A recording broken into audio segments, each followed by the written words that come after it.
Hi, I'm Jules, your practical mystic, empowering you to walk your mystical path with practical feet. As we shift our awareness and ask for clarity on how to live a more congruent life, one that is more aligned with our life's purpose and our highest good, um, we start to develop an awareness of our physical body and our energetic body. Usually the first couple that start. And when we talk about our energetic body and how it relates to our physical body, now they're two different things and they live in parallel with each other. So one always affects the other. And so if we're feeling things in our physical body, stuckness, soreness, problems and challenges, that is also reflected in our energetic body. And so when we treat one, we need to treat both of them. And sometimes we just treat one to treat both of them. One of the simplest ways to take control and empower ourselves to bring our the highest vibration into our energetic body is through foods and through what it is that we take into our body. Foods carry vibration from the moment that they are in existence all the way till we ingest the foods. And they go through lots of different fluctuations throughout the entire process. Foods carry vibrations that are often in line with their nutritional value to us. For example, the vibrations of something that is highly nutritious, like broccoli, for example, to many of us, carries a wide variety of vitamins and minerals, and the vibration that it carries is deeper and touches more parts of our energetic body than others because it has lots of these benefits to our physical self. Also, something like coffee or tea that's highly caffeinated would carry a vibration that has super high highs but also super low lows, and can often go really quickly and really fast, and thus that energetic feeling that we have, that high vibration feeling that we have when we consume coffee and highly caffeinated teas. So you kind of get the picture about what vibrations are aligned with each food. Now, when we talk about how they affect us, it always has to do with how they interact with our already existing vibration. So using the coffee and caffeinated tea example, if our vibration is already like this, ingesting more vibrations like that is just going to make it a little bit even more. Now you see this in jokes all the time about, dude, do you need any more caffeine? I don't think you should drink that, kind of a thing. This is really accurate to our own, to how our bodies vibrate. We can feel our heart beating in our chest. Our thoughts might become fragmented and scattered. And now I have no judgment. I drink caffeinated teas. I have no judgment against that, but just know that it's not just that one food is good and one food is bad. It has to do with the relationship of our already existing vibration and how the vibration of that food and our bodies interact. And so if we find ourselves in a place where we are relying on a food to shift our vibration consistently, like you see a lot with coffee and caffeine, then our body's not really getting to allowing itself to get to the place where it has this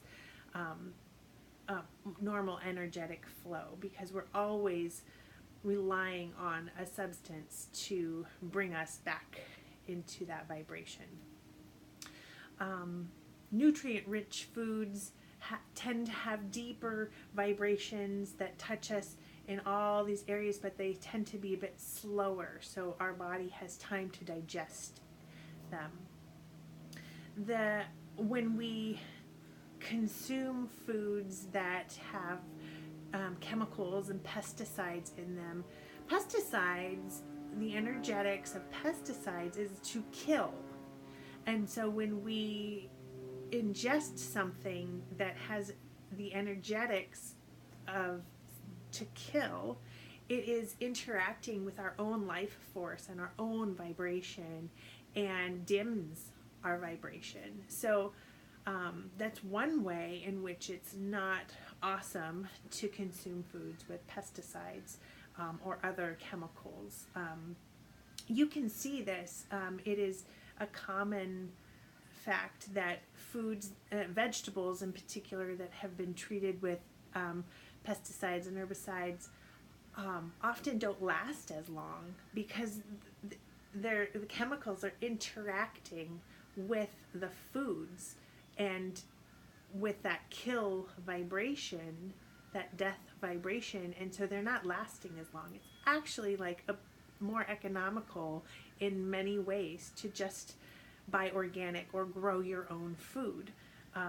They will last longer and your health won't be compromised.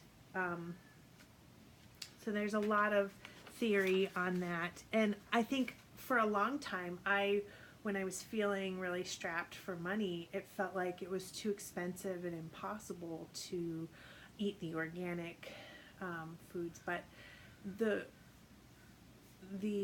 way that my body changed in feeling completely outweighed the 50 cents more that it would cost to purchase organic versus non-organic.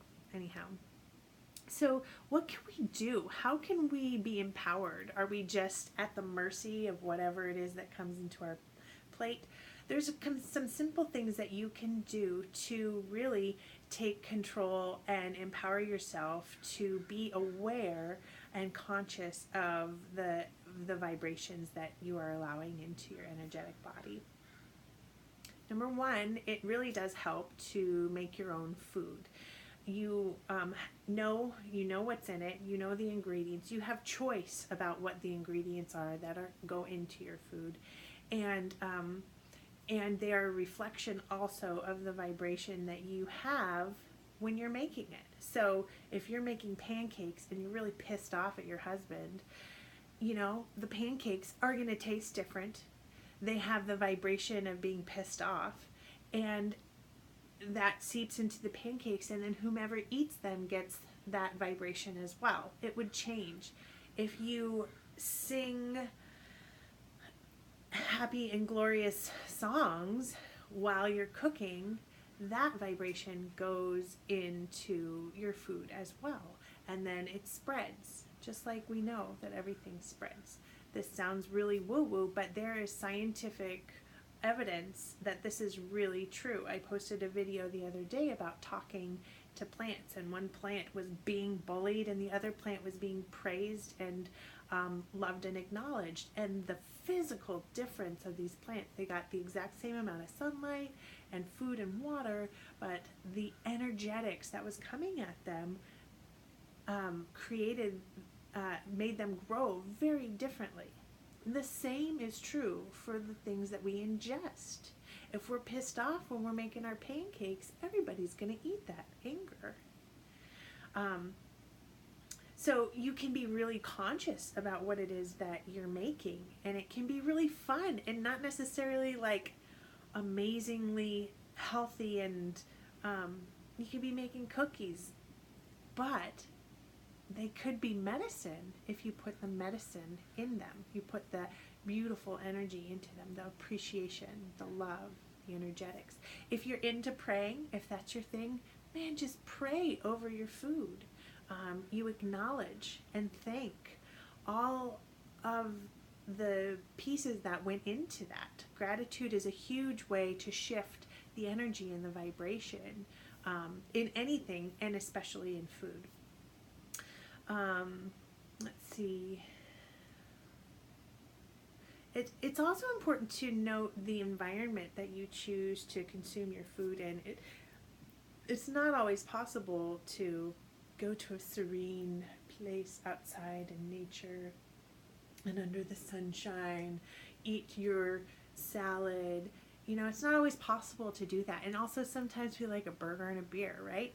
So just be mindful of the places where you choose to consume your food. Who are you eating around or not eating around?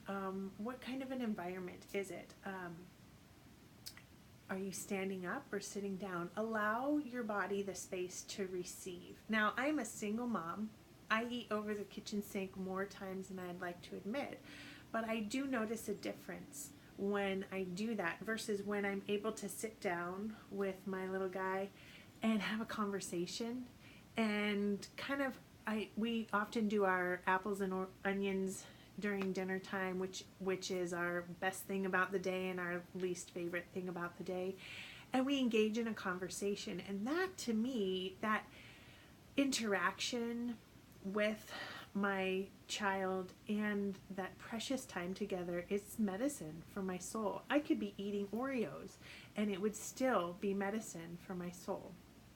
My body doesn't really like Oreos, so I know I can't do that too much, but you get the picture. It really changes based on where you are that you're eating. So there you have it. Some very simple ways to shift the energetics in your own energy body, and therefore shifting your physical self. It's so easy to feel shifts and changes at this time of year as the seasons are about to change. In the northern hemisphere, we're going from summer into fall or autumn. And in the southern hemisphere, we're going from winter into spring. And so it just recognize that our bodies do a shift at this time of year. And oftentimes we're not really sure why our energies change. And here we get a little bit slower this time of year. We get a little bit sleepier, more introspective. But perhaps it's the opposite in the southern hemisphere. So just know that you have a way that's very easy to take control of your body. The other thing I will note is that this is a process. This takes time. When you choose to become more aware of your body, and when you choose to be more mindful of your life, these things come about in sometimes very subtle ways. And it might not be a very clear thought of, stop eating gluten. It might just be yeah, maybe I'll try that at some point. So just notice these very subtle thoughts, and you'll start to tap into ways that you can align your body with your highest self and your highest good, so that you can be the very best person you can be. And with that, I say thank you for listening, and I'll see you around.